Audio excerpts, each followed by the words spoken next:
আসসালামু আলাইকুম। হযরত শাহজালাল আন্তর্জাতিক বিমানবন্দরে আপনাদের স্বাগতম। এটার আগে নাম ছিল জিয়া আন্তর্জাতিক বিমানবন্দর। পরবর্তীতে এটার নাম পরিবর্তন করা হয়েছে।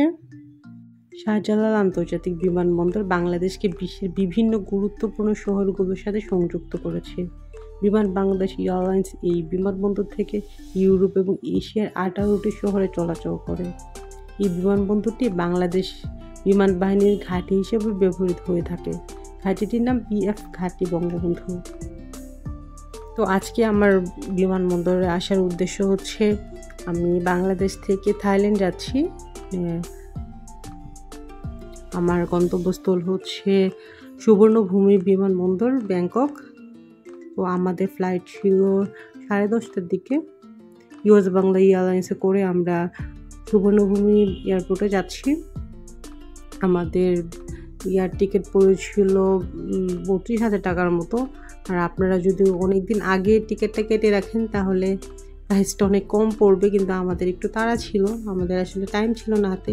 অনেক দিন আগে থেকে টিকিটটা করে রাখা, এই জন্যে 32,000-এর মতো পড়েছিল আমাদের বিমান ভাড়া। আমাদের ফ্লাইট ছিল 10:30টায়, এই জন্যে আমরা প্রায় সকাল 7টার মধ্যে চলে এসেছিলাম।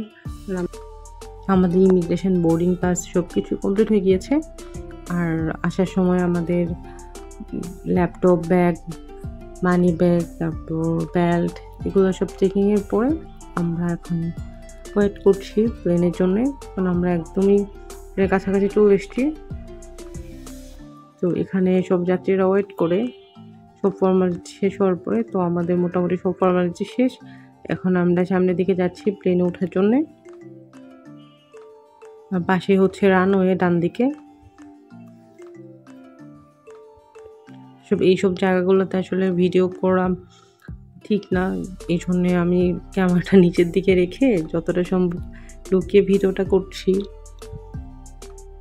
এই জন্যে ক্যামেরাটা ধরার অ্যাঙ্গেলটা ছিল নিচে থেকে, দেখতে অকওয়ার্ড লাগছে, কিন্তু কিছু করার নাই, কারণ এখানে কাস্টমসের বা এয়ারলাইন্সের লোক থাকে, ওরা ভিডিওটা করতে দেয় না, প্রবলেম করে। তো যেখানে ওয়েট করছিলাম এখানে সিঁড়ি দিয়ে আমরা একটু নিচের দিকে নামছি। নিচে আমাদের জন্য বাস ওয়েট করছে। নিচে ইউএস বাংলা এয়ারলাইন্সের বাস আছে, ওই বাসে করে আমরা প্লেনের কাছাকাছি যাব, কারণ আমাদের প্লেনটা যথেষ্ট দূরে আছে। আমরা নিচের দিকে যাচ্ছি সিঁড়িতে হেঁটে হেঁটে। এই তো সামনে নিচে বাস দাঁড়ানো আছে, তো আমরা সামনের দিকে এগিয়ে যাচ্ছি। যেটাই আমাদের বাসে করে আমরা এখন প্লেনের কাছাকাছি যাব। বাসে উঠে গিয়েছি। বাসে উঠে একটু দেখাচ্ছি বাসের ভিতরটা। আর আমরা ওই পাশটাতে দাঁড়িয়েছিলাম। বাস অলরেডি ছেড়ে দিয়েছে। 3-4 মিনিটের মতো লাগতে পারে আমাদের যেতে, কারণ প্লেনটা একটু দূরে আছে, রানওয়ের প্রায় মাঝখানের দিকে, এই জন্য আমাদের বেশ খানিকক্ষণ লাগবে যেতে। যেহেতু ইউএস বাংলা এয়ারলাইন্স, জন্য ম্যাক্সিমাম যাত্রী ছিল বাংলাদেশি। দেশের বাইরের এয়ারলাইন্স থাকলে দেখা যায় যে ফরেনার বেশি থাকে। এখানে আমি বাংলাদেশি বেশি দেখতে পাচ্ছি। আমার পাশে 1-2জন ফরেনার ছিল, মানে চাইনিজ ছিল।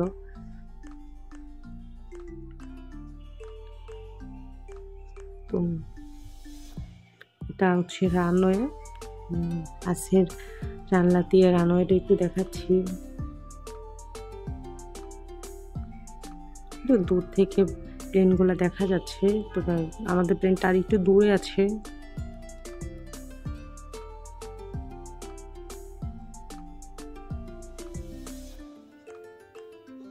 তো সামনে একটা এমিরেটসের প্লেন দেখা যাচ্ছে, আমাদেরটা মনে হয় আর একটু দূরে। এখন আমি ইউএস বাংলা এয়ারলাইন্সের প্লেনটা দেখতে পাচ্ছি না, বেশ খানিকটা দূরেই মনে হচ্ছে।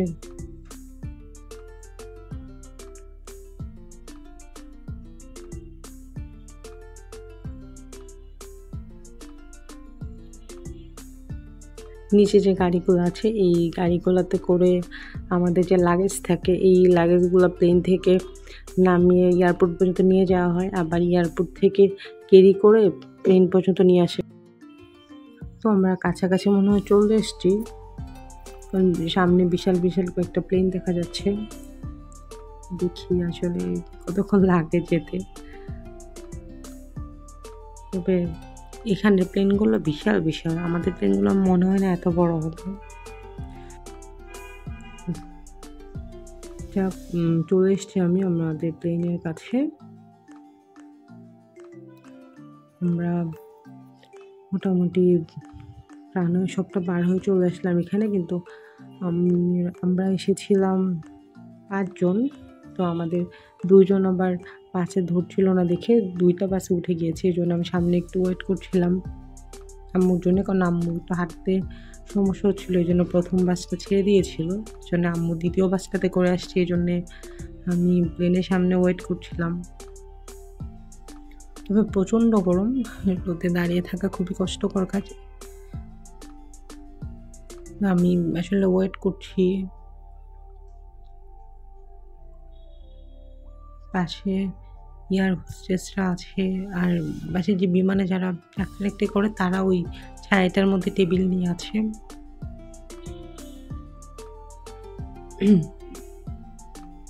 তবে আস্তে আস্তে আমি উপরের দিকে উঠে যাচ্ছি।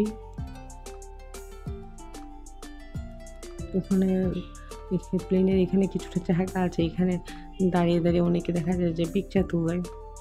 সামনে যে জায়গাটা আছে এই জায়গাটাতে, যে এই পাশে বিমানে যারা চাকরি করে এরা দেখা যায় এখানে বসে থাকে। তো ওখানে একজন আমার পাসপোর্টটা চাচ্ছিল। প্লেনে উঠতে গিয়ে দেখি এখানে একজন বুদ্ধিস্ট দাঁড়িয়ে দাঁড়িয়ে নিজের সেলফি তুলছে। থাইল্যান্ড তো বৌদ্ধদের রেসপেক্ট বেশি করে, এই জন্য বুদ্ধিস্টরা প্রচুর থাইল্যান্ড যায়। চলে এসছি, তো আমি আমার সিট খুঁজছি বসার জন্যে। এয়ার হোস্টেসকে আমার টিকিটটা দেখালাম, যদিও আমি উপরে লেখা থেকে বুঝতে পারছিলাম, তাও কতটা দূরে হবে উনি বলে দিচ্ছিল।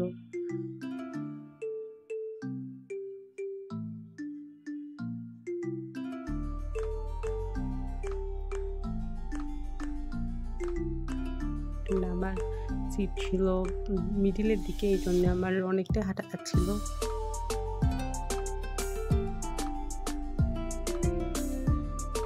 আমার সিট ছিল 24-এর মতো, একদম মাঝখানের দিকে।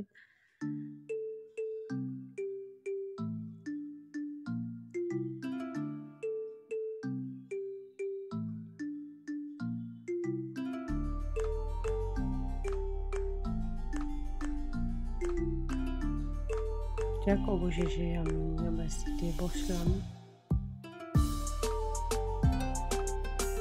আমি দেখাই প্লেনটা এখনো মাত্র যাত্রী ওঠা শুরু করেছে, এখনো ওই জন্য সবাই বসেনি।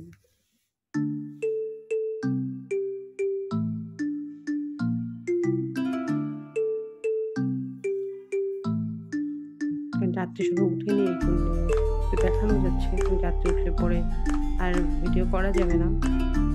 আর সিটগুলো মোটামুটি কমফোর্টেবল ছিল। যাক, প্লেন রানওয়ে থেকে রান করতে শুরু করে দিয়েছি, কিছুক্ষণের মধ্যে ফ্লাই করবে। এটা হচ্ছে হযরত শাহজালাল আন্তর্জাতিক বিমানবন্দরের রানওয়ে। আমরা এখন যাচ্ছি সুবর্ণভূমি বিমানবন্দরে। আমার নেক্সট ভিডিও হবে সুবর্ণভূমি বিমানবন্দরে ব্যাংককে। সেই পর্যন্ত আমাদের সাথে থাকবেন। সব বলে আমাদের 3 ঘন্টার মতো সময় লাগতে পারে, মাঝখানে আমাদের লাঞ্চ দেওয়া হবে, এই নিয়ে আমরা লাঞ্চ করব। দেখা হচ্ছে সুবর্ণভূমি এয়ারপোর্টে। সেই পর্যন্ত সাথে থাকুন, ভালো থাকবেন, আল্লাহ হাফেজ।